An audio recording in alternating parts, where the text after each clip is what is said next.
After ko sumali sa Mutya, I think si Mami nagsabi na greet ka Christmas yata yun. Kaya din si Mami. Sabi ko, ayoko. Oo Parang nga, ako din. magkaka-issue, ganyan. Mm. Tapos si Mami nagsabi na, okay lang, wala namang mabait naman yung tao. Babatiin mo lang naman Oo nga. Oo nga naman. At sige na. Yan, di ako yung Kasi si ginawa ko. Mami, ganun siya. Kasi ayoko na ako yung una nagte-text or yun ako yung magkakausap. Parang feeling ko, siyempre kasi babae. Ba't gano'n? Nakapikit ako pero nakikita ko kayo. Oh, superpowers. Hindi nga. Na-imagine ko yung sinasabi. Nakikita ko yung mukha mo. Ba't sinasabi? Nananaginip ka. Please, baka na. I suggest matulog na tayo. Hindi ko Nakausap ka na ba? Hindi pa din ako. Bukas na lang. Masaya ako kasi nanalo kami sa weekly task. Kwento ako. Si Jeron, di ba nag-birthday siya? March ata yun. March. So, taping ako noon. Tapos, hindi ko alam na birthday niya. Nalaman ko daw siguro mga 11 p.m. na. Kasi gabi na, sabi ko, hala, birthday niya. Sabi ko, babatiin ko ba hindi? Kasi tagal na namin hindi nag-uusap na. Babatiin ko ba hindi? Parang awkward kung babatiin ko. Pero ano, masama kasi babatiin ko na naman ng birthday. Tapos nung nakapag-decide na ako, 12 a.m. na. Sabi ko, 12 talaga. oh. Grabe, ang tagal mo mag-decide 1 hour. Kasi, Kung ako yun, may awkward birthday. hindi kasi nalaman ko mga 11:30, as in sobrang late na. Sabi ko, babatiin ko pa ba? Sobrang late na, gabing-gabi na, baka ano na, nakakahiya. Kaya nung Tapos birthday, iisip tapos ko, nakaabot na. syempre friends kami. Parang Ba't naging- masasaktan siya kung hindi ko siya batiin sa birthday niya. And lang masama kahit ano. Tapos yun, sinabi niya rin sa akin birthday. before na babatiin niya ako sa birthday ko. Gano'n. Ba't awkward?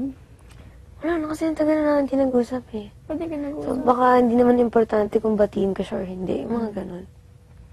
Pero naisip ko, ba't di ko babatiin? Kung ako yun, syempre gusto ko batiin din ako ng birthday ko.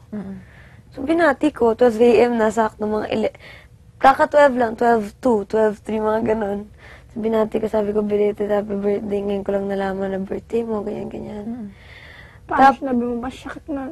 Hindi lang naalala. Hindi, parang ngayon ko lang nalaman na birthday niya. Kasi hindi ko naman talaga memorize na birthday nila. Nagulat lang ako, nagtitwitter at ako ng Instagram, tapos nakita ko birthday niya. Uy, birthday niya ba talaga? Tapos nag-search pa ako sa Google. Kung birthday niya talaga. Tapos yung tama, birthday nga. Tapos, after a week or something, yung friend ko, na friend din niya, sabi, uy, si Jeron nagtampo kasi di mo daw binati ng birthday. Nagtampo, oh. Binati ko siya, ganyan. Parang nalungkot daw siya nung araw na yun, hindi daw siya, parang nalungkot siya kasi naantay daw niya, ganyan. Sabi ko, oh, Sobrang ano pala siya sa'yo, no? Gusto ko talaga niya. Na-realize ko. paano? Hindi, nakwento ko lang naman. Tsaka yun, kwento naman yun ng friend ko, hindi ko naman alam kung totoo or hindi. Ay, baka totoo. Feeling ko gusto ka niya. Feeling ko talaga. Ay, hindi niya gusto. Huwag ganyan, guys. Hindi halata. Yala pa, hindi. Huwag ganyan. So, yun, tapos sabi ko talaga ganyan. Sabi ko, akala ko hindi nga importante kung babati ako, hindi. Tapos yun. Tapos sumunod na yung birthday ko. Come on, siya din. Ganun, di ginawa niya siya. Nagpalitin siya. Gusto mo siya? Gusto mo siya. February, March. March yun. March, April. Tapos April tayo pumasok. June, July. Tagal na. Tagal. Tagal na rin natin dito. Feeling mo paglabas, mag-date kayo? Hindi. Hindi. Paano pag niyaya ka niya? Oo nga. Kasi bonding, kasi na-miss ko niya, ganun. Barkada pwede, pero Dalawa lang. kung dalawa lang kami, ayoko pa. Ayoko pa. Wag muna. Kakaitin ko lang, ano to. Pagatat. Diba? Ayoko naman na parang, pa yan. Pero pinapayagan ka na mag-boyfriend? Feeling mo? Feeling ko hindi, tsaka feeling ko ayoko pa. Siyempre parang ayoko naman na pumasok sa isang bagay na Hindi ka pa sure. hindi pa ako sure, hindi pa ako ready. Tama. Hindi ko pa naman alam kung ano yung totoong meaning ng ganito, ganyan, ganyan. Kuyari, love, ano ba yun? Ano bang mararamdaman? Ayoko naman na. Sabi nila, Pasok ka lang sa ganyan. kaya lang daw nag-boyfriend, girlfriend, ibig sabihin gusto mo na mag-asawa. Ganun din kami. Pero parang, siguro, okay lang mag-boyfriend. Pero kasi ang boyfriend, girlfriend, ano din yan eh. Pero Matututo ka ano, din yung dyan sabi eh. sa akin ni Mami. Pero wag okay masyadong lang. maaga. Pumasok ka sa confession room. Ang daya mo! Oh, inaantok na ako! Ula yun. Dapat ako na next month yung mga Ba't si Marisa saan? Gawin mo siyang inspiration. Ganun. Yan, kilig-kilig. Pero kung yung tipong makakasira naman na sa ano. Siyempre.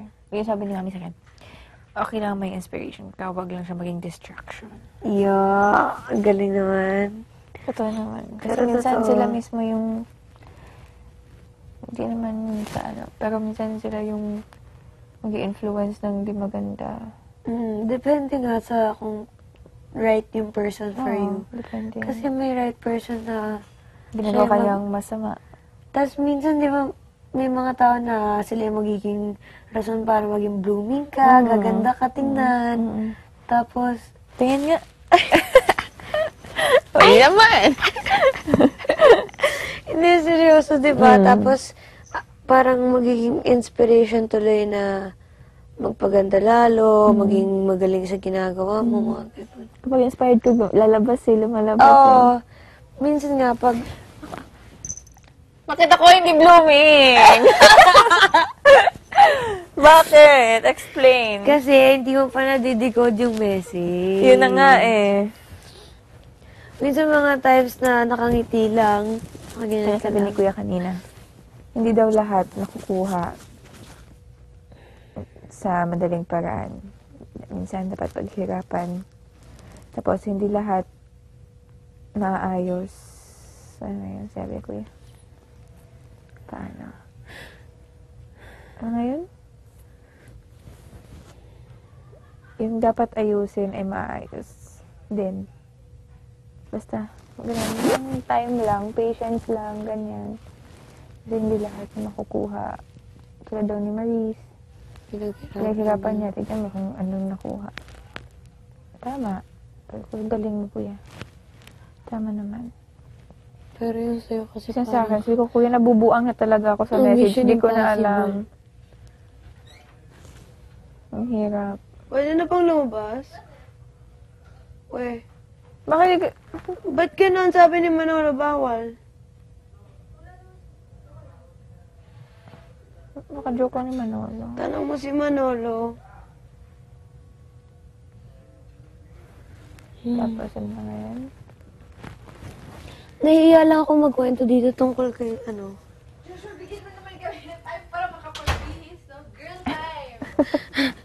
Nahihiya lang ako dito magkwento tungkol kay Jeron. Kasi parang feeling ko, invasion of privacy para sa kanya. Parang ganun. Na ikaw mismo yung sabi. Oo, Ganun kasi din ako dati. Hindi kasi syempre, siya nandun sa labas. Ako sa loob. Parang kahit nagkukwento ko, hindi lang naman tayong nakakalabas ng buong lahat. Ako nga, ganyan Naiyak yung sabi ko kay Kuya. Kuya, ako nagkwento lang naman ako nung simula pagpasok ko dito kasi siya pala mismo, okay naman sa kanya. Ganon. So, nag-start na din ako. Go. No.